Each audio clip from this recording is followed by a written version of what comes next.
Elle n'était pas sûre que ce monde existait, mais un sentiment étrange lui donnait l'envie de se battre pour celui-ci. Sans vraiment comprendre pourquoi, elle y était attachée. Bien plus qu'elle ne l'aurait voulu. Après avoir mis son pyjama, elle s'installa dans son lit. Elle ne savait pas vraiment comment elle devait faire pour y aller, car la première fois, elle s'était endormie et avait été guidée par cette voix. Elle ferma donc les yeux et s'endormit en espérant atterrir là-bas. Son esprit s'arracha alors de son corps, comme la première fois. L'atterrissage se fit plus en douceur, mais elle trébucha sur une racine qui dépassait du sol et se retrouva par terre. Oregon était là, il l'attendait. Toujours aussi maladroite. Oh, tais-toi un peu.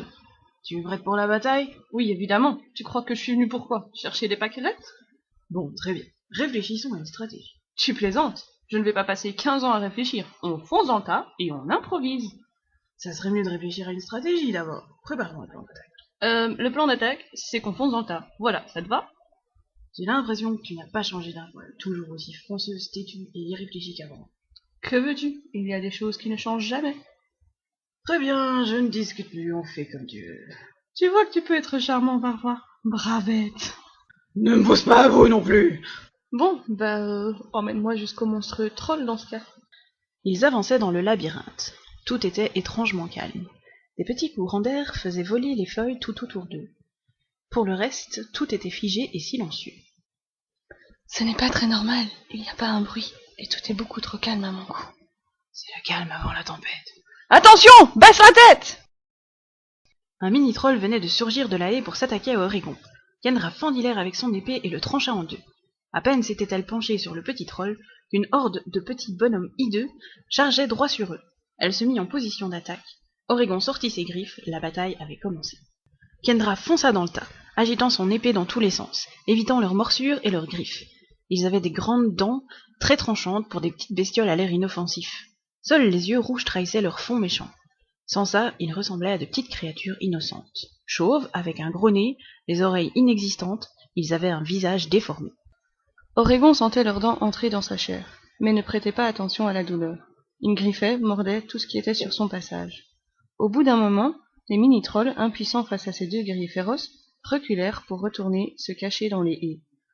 Oregon et Kendra reprirent un peu de leur souffle et se mirent à courir jusqu'au milieu du labyrinthe, là où des monstres beaucoup plus gros les attendaient. Arrivée à destination, Kendra leva les yeux et vit des énormes trolls tout bedonnants, positionnés en cercle, prêts à combattre. Ils étaient tellement immenses qu'elle se demandait comment elle pourrait rivaliser avec de tels monstres. Même s'ils avaient l'air complètement stupides, leurs têtes étaient énormes, leurs yeux étaient inexpressifs, ils étaient totalement chauves, et la plupart se grattaient bêtement la tête de leurs mains libres, l'autre portant une massue qui devait au moins peser 2 tonnes. Kendra ne resta pas là à réfléchir plus longtemps. Le meilleur moyen de vaincre, c'est d'agir. Elle fonça donc à nouveau vers le danger. Arrivée non loin des trolls, elle fit un saut qui la fit atterrir sur l'épaule de l'un d'eux. Pendant 2 secondes, elle lança un regard vers le bas et sentit un léger vertige. Très vite, elle se reprit et enfonça son épée dans l'épaule du monstre. Pendant ce temps, Oregon s'attaquait à un autre troll. Il le lacérait de ses griffes, le mordait à pleines dents. Rien ne semblait l'affaiblir. Kendra avait fini par crever l'œil de celui qu'elle combattait, mais un autre courait dans sa direction, sa massue levée, prêt à frapper. Elle fit de nouveau un saut qui la fit atterrir sur le sol. Elle eut le temps de voir la massue s'abattre sur la tête du troll duquel elle venait de sauter. Il commençait à vaciller dangereusement. Elle se mit donc à courir pour ne pas être écrasée par cette masse hideuse. Elle vit qu'Oregon ne s'en sortait pas mieux qu'elle. Le monstre perdait plein de sang, et pourtant, il semblait ne pas ressentir la douleur. « Oregon, comment on fait au juste pour tuer ces monstres ?»« J'en sais rien, il faut trouver leur point faible. »« Non, c'est vrai, j'avais pas compris ça, dis donc. » »« C'est pas vraiment le moment pour tes sarcasmes, je signale. »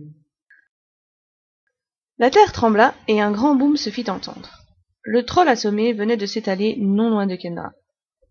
Elle s'approcha pour vérifier, mais il n'était pas mort, juste assommé.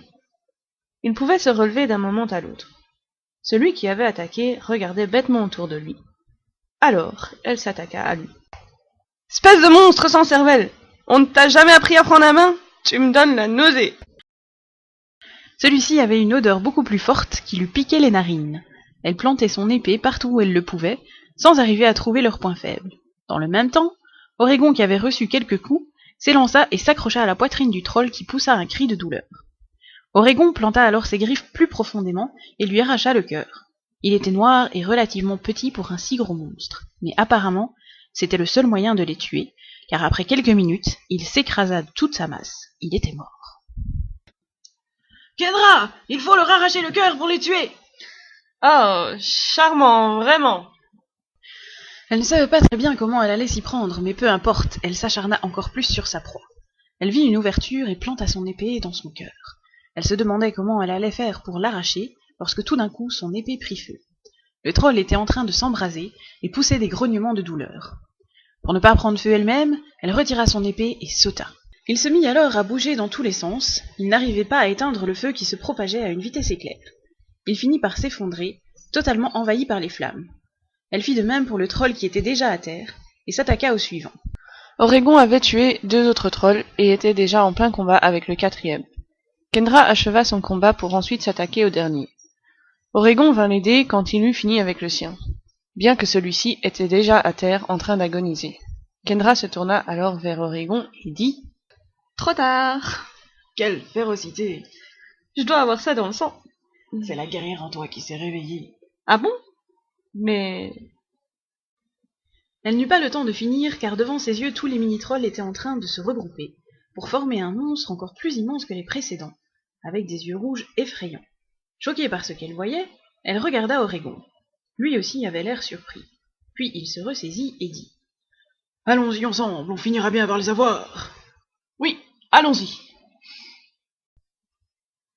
Cependant, il semblait ne ressentir aucune douleur. Il fallait donc trouver quel pouvait bien être son point faible.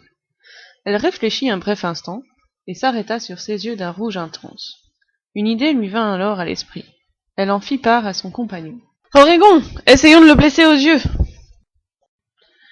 Ils grimpèrent jusqu'à la tête tout en essayant d'éviter les coups. Kendra ressentit une blessure à la jambe, mais elle était tout près du but, donc elle continua. Elle arriva à hauteur de ses yeux en même temps qu'Oregon. Elle planta son épée dedans, pendant qu'Oregon y enfonçait ses griffes. Le monstre poussa un cri strident, et il se mit à se décomposer. Kendra et Oregon sautèrent afin de courir pour ne pas être écrasés. Après avoir couru une assez longue distance, ils se retournèrent. Ils ne voyaient plus que de gros tas de cendres éparpillés un peu partout dans le labyrinthe, qui ne ressemblait plus à grand-chose. Épuisés par cette bataille féroce, ils s'effondrèrent tous les deux sur le sol. Kendra était blessée au bras et à la jambe, Oregon avait des côtes brisées. Pourtant, il riait. Quelle bataille! J'ai adoré ça, en fait. C'est sûr, c'était un sacré combat, mais j'ai mal de rigoler ainsi. Arrête de rigoler, alors. Je voudrais bien, mais j'y arrive pas, ça doit être l'adrénaline. Probablement, mais qu'est-ce que ça fait du bien? C'est vrai, je suis tellement heureux de te retrouver après tant d'années.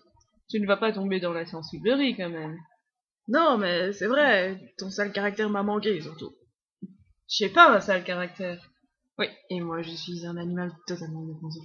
Tu peux dire ce que tu veux, j'ai un très bon caractère. Tout le monde le dit. Faut croire que les gens ne te connaissent pas comme moi je te connais, alors. Cause toujours. Je peux toujours te briser une autre côte, alors fais attention. Oups, j'ai peur. Kendra se releva totalement pour répliquer, mais fut arrêtée par le spectacle qui s'offrait à elle. Le brouillard était en train de se dissiper, pour laisser place à un soleil flamboyant. Les couleurs redevenaient plus vives, tout se reconstruisait automatiquement. La chaleur commençait à s'intensifier, et il n'y avait plus de traces de la bataille. Kendra se leva et s'avança au centre de son labyrinthe. Un carré de pelouse verte avait pris place, et, au milieu, un arbre un peu étrange était en train de pousser. Il n'y avait pas de feuilles, mais des flammes bleues qui s'élevaient en petites volutes. Oregon s'était avancé également et lui expliqua. « C'est ton arbre à sentiments, il avait été détruit. Par chance, il repousse. » Mon arbre à sentiments. C'est quoi ça? C'est un arbre qui montre les sentiments. J'y avais pas pensé, tiens. C'est vrai que le nom n'a absolument rien à voir. Alors pourquoi tu me poses la question? Je veux savoir à quoi ça sert d'avoir un arbre qui montre les sentiments. Théoriquement, ça sert à montrer les sentiments. Il n'y a rien d'autre à dire. Tu verras bien par toi-même.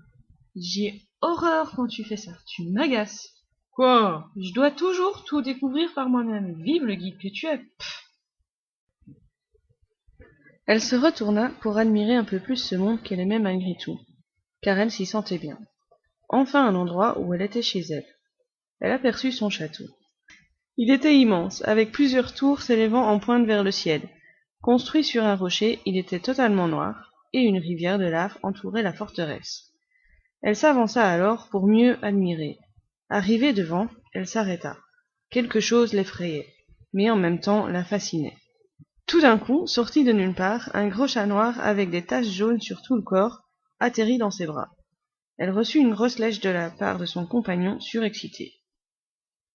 « Kendra, tu es revenu, tu viens jouer avec moi, hein ?»« Pas tout de suite, une autre fois peut-être, d'accord ?»« Oh, d'accord. » »« Écoute, je suis un peu épuisée là, alors quand je reviendrai, on jouera ensemble, ok ?»« C'est promis ?»« Oui, c'est promis. » Le gros chat repartit alors, satisfait, en sautillant dans tous les sens. « C'est ton animal de compagnie, Poustiflou. Il est toujours très excité, mais très affectueux. » »« Je vois, j'en ai encore beaucoup des compagnons sur pattes comme ça. » »« Disons que... » Mais Oregon n'eut pas le temps de finir. Un petit singe s'avançait tout en affaires en marmonnant. « Maîtresse, regardez dans quel état vous êtes. Nous allons vous soigner, mon mari et moi. Après, on s'occupera de toi, Oregon. Vous êtes vraiment inconscient à s'attaquer comme ça à des gros trolls. Vous auriez pu vous faire tuer. » »« Je te présente Madame Cricri, et son mari c'est évidemment Monsieur Cricri. Elle est très mère-poule, si je puis dire. » »« D'accord, j'en ai encore beaucoup des surprises à avoir comme ça. En plus, on se fait engueuler alors qu'on vient de tous les sauver. » »« Vaut mieux ne rien dire. Laisse-la te soigner, allez. » Madame Cricri portait une robe absolument affreuse, avec des grosses fleurs bleues sur un fond blanc délavé. Sous ses airs ronchons, elle était cependant très sympathique. Son mari portait un costume cravate bleu foncé avec un chapeau melon de la même couleur, et était un peu idiot sur les bords. En tout cas, il n'y avait pas de doute sur qui portait la culotte dans le couple. Quelques minutes plus tard, Kendra était soignée.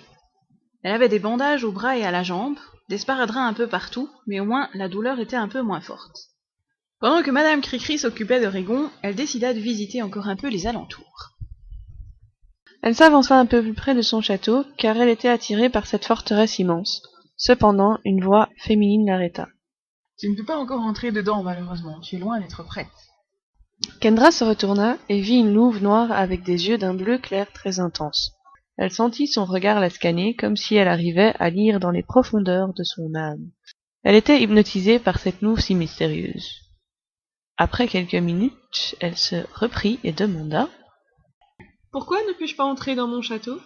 Et qui es-tu? » ?»« Je m'appelle Nora. Je suis la gardienne des biais et tu ne peux pas rentrer car tu n'es pas prête à affronter ce qui se trouve à l'intérieur. » »« Et depuis quand je ne peux pas décider par moi-même si je suis prête ou pas? » ?»« Tu m'as donné les clés parce que tu considérais que j'étais la plus apte à dire si tu étais prête ou pas. Et tu ne peux pas reculer en arrière. » »« Oh.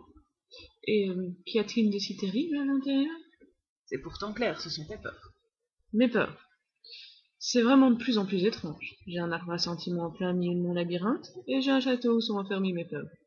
Y a-t-il autre chose que je devrais savoir? » »« Qu'est-ce qui te dérange? Il s'agit de ton royaume. Il est donc normal que les choses qui sont en toi ressortent sous une certaine forme. » »« Si tu le dis, je crois que je dois réfléchir un peu à tout ça. Pour l'instant, ça me donne mal de tête. » Un cri se fit entendre dans les airs. Kendra leva la tête et constata qu'un aigle royal volait au-dessus de leur tête. Nora expliqua. « Voici Pipit. C'est ton aigle. Il s'occupe principalement de maintenir l'ordre au village. Mais il aime venir te rendre visite régulièrement. »« J'ai un aigle maintenant. Bien sûr, j'aurais dû m'en douter, tiens. » Pipit atterrit gracieusement devant elle et la salua. « Bonjour, Kendra! Contente de te savoir de retour parmi nous. Je suis allée au village voir si tout allait bien avant de venir te saluer. » »« Bien, merci Pipit. J'espère que tout va bien. » »« Oui, ils sont très heureux de te savoir de retour. Il n'y a pas trop de dégâts, heureusement. » »« C'est merveilleux. Je vais aller voir comment va Oregon. Je vous laisse, à bientôt. » Elle s'enfuit donc à la recherche d'Oregon.